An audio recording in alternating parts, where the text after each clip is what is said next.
All right, so we're just gonna show you a little project we've got going on here at Automate X with our Automate X ice cream. Yeah. Do you want to explain what you're doing, what you're setting up, and what you're testing? So the customer needs to check that the lid is the same as the tub. So to do that, we're checking the barcode on the tub. Yep. And we have 6 barcode scanning cameras on the machine because we don't know where the barcode might be when it goes through the product. Okay. And so that shows us the barcode on the tub. Mhm. And then the lid, obviously there is no barcode.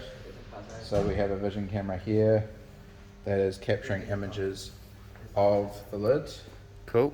and showing them in real time in any direction. So even if this comes through the line at a different direction, Yep. that tricks it up.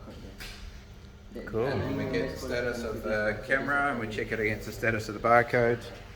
We present a pass or a fail result on the HMI screen. Yep. Show us the HMI screen. Yeah, this is just a test program running at the moment, so it's not all fully functional. Yep. But we've got live statistics as the system is running, a bunch of different recipes where they can add and remove stuff, and statistics for previous runs. Cool.